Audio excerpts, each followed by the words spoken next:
that you may have missed out on whilst you were catching up on some all important sleep. Because let's face it, whilst you need sleep, I need sleep, the whole world needs sleep. The world of sport doesn't really sleep. There's always something or the other going on, and more often than not, it can be a little tough to keep abreast with every little development that is taking place in the world of sport. But worry not, that's what we're here for. We're going to bring you up to speed with things that you may have been missing out on whilst you were getting some all important rest. So, without further ado, let's get straight to it. And our first major talking point of the day is the IPL game that is coming up later on in the evening. And the game, of course, is between the Sunrisers Hyderabad and the Royal Challengers Bangalore. Now, you remember what happened the last time these two teams faced off? It was a run fest and a half, because again, Sunrisers ended up getting what was at that point in time the second highest score in the history of the IPL, and then RCB actually made a pretty good fist of chasing it down. But you'd think, a game like that would mean that there's a little bit more hostility between the teams. But so far, actually, what we're seeing, at least on social media, is pretty friendly. And in fact, perhaps the best example of that can come from an exchange between Pat Cummins and Virat Kohli, which is going viral. Now, first off, RCB tweeted a picture of both of them batting on parallel, let's say, practice pitches, which in itself is a sight of its own right.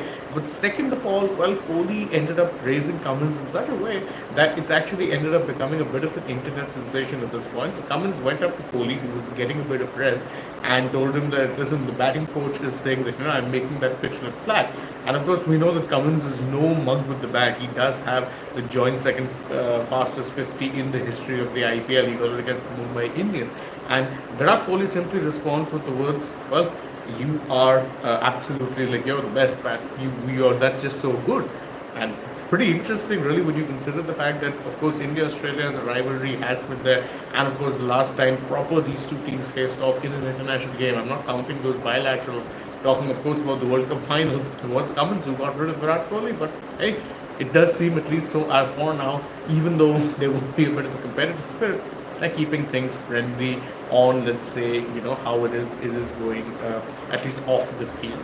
Now, speaking of course, stuff that is happening off the field, let's talk about the fact that this particular season of the IPL has been an absolute run fest, and that's not even me being hyperbolic. That is pretty much just how it has been. You've seen batters score runs for fun, and obviously that is something that a lot of bowlers, whether current or former, do tend to have a little bit of a problem with. And one person who's taken a slightly contrarian view is Dale Steyn. Now, of course, Steyn himself was no stranger to, let's say, outfoxing batsmen, whether they with speed, skill, guile, whatever it may be. And he himself took to X, formerly known as Twitter, and said that, listen, I would say that it's a bad time to be a bowler, but it's never a bad time to be a bowler. He's saying, and looking at it from the bright side, if you're one of those bowlers in this era who's not quite going for runs and who's able to intimidate batters, then if you are that bowler, you just end up being far more special. You're going to be like a god. And another user replied to him saying, so basically you want to be Jasprit Bumrah, to which he said, yeah, that's pretty much what all bowlers should be aspiring to. Indirectly, he referred to Jasprit Bumrah as the god of bowling. And of course, I don't blame him for that sort of a comparison, because again,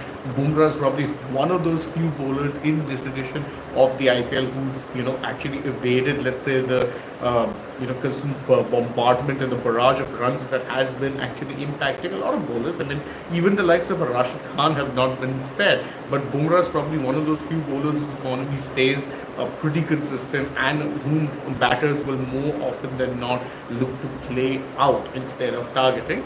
Now, obviously, you'd be wondering why it is that there's no nary mention of the IPL game that took place last night.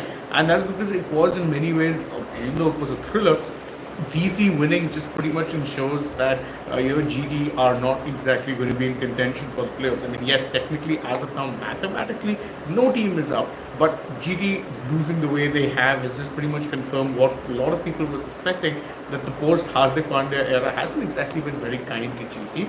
But one team that ended up getting on the wrong side as far as celebrating too hard in that regard was Delhi Capitals. In fact, one of their bowlers, Rashid Salam Dhar, ended up getting an official reprimand from the IPL Governing Council for, believe it or not, celebrating too excessively. And of course, I remember when it was happened, he ended up getting the wicket of Sai Kishore, and it was a well bowled, slightly in-swinging Yorker and he ended up celebrating big time. But the IPL Governing Council took a little bit of a dim view of that and just said that no, they've given him an official reprimand, no fines, anything of the sort, but they will be watching to ensure he doesn't quite repeat that kind of behavior in the future. So Rasik, a little bit on the naughty step, although, I mean, to be fair, he was being carted around and then ended up getting a wicket. I don't see anything wrong with him celebrating, and it wasn't like he went up to the bowler or the batter, sorry, and gave them a send off. I personally didn't understand, where it is that this reprimand comes from, but hey, different strokes for different folks, I guess.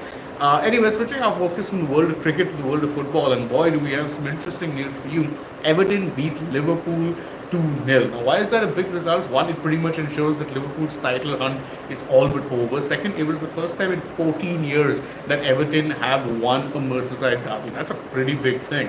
I mean, Everton have long since become seen as an easy 3 points by Liverpool fans.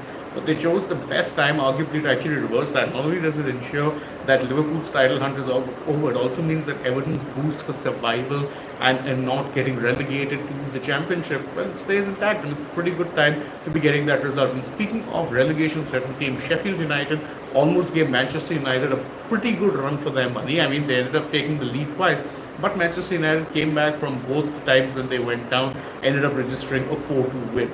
Is that an ideal result, though, you would say, for Manchester United? I mean, sure, points-wise, it's a great result, keeps them abreast with the top 5.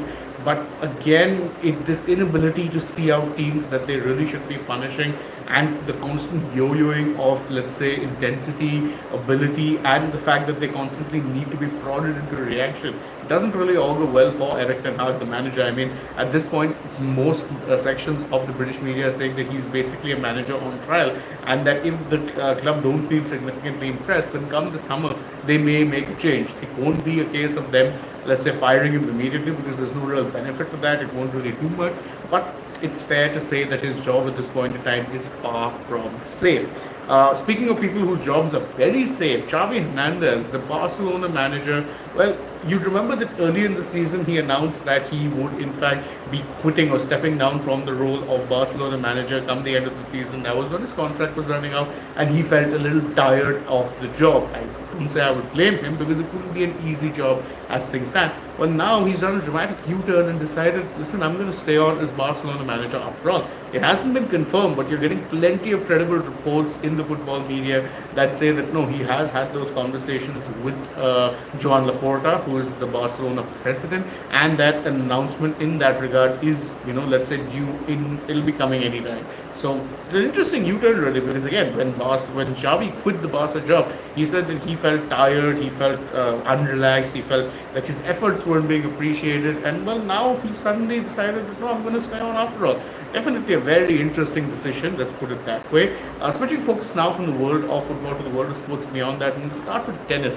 There's a lot of eyes on Rafael Nadal in what is expected to be his final year on the tour, and he's pretty much now come up with a very big admission, saying that the only way I'm playing the French Open this year is if I feel ready to compete or capable enough to compete. Now, Nadal, you remember, made his comeback earlier this year in Brisbane, but then ended up suffering more injury setbacks, and even as things stand, he's ready for a swan song in the Madrid Open, because it's likely going to be the last time he plays that particular ATP 250 level tournament, which is of course in his home country.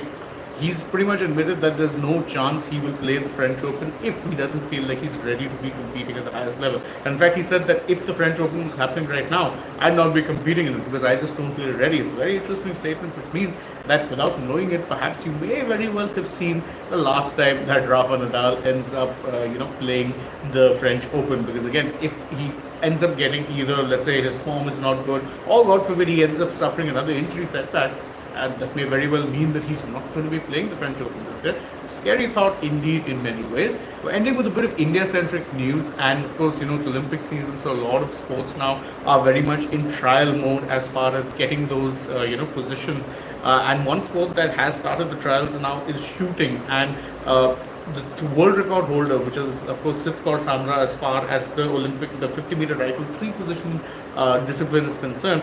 She was in fact victorious in the first trial in that particular category, and Neeraj Kumar, he was the one who was victorious in the men's side in the very same category, 50 meters free positions. Now, of course, free positions is not an easy discipline by any means, so the fact that these two are top, say, augurs well for them, because it could mean that if they can continue this kind of form, then it ensures that they are the ones who will be heading to the Olympic Games in Paris come later this year. And that's it from us in this edition of the Morning Rapid Sports today. Thank you guys so much for watching us as always. If you enjoy our work, please don't forget, like, share, subscribe, tap that bell, leave us a comment, follow us on social media. We're on Instagram, Twitter and Facebook. Don't forget to download the SportsTech app, and if you're already on the channel, well then go right ahead, check out some other videos we've done as well, and stay tuned, plenty more coming your way through the day. Now from my side though, it is goodbye.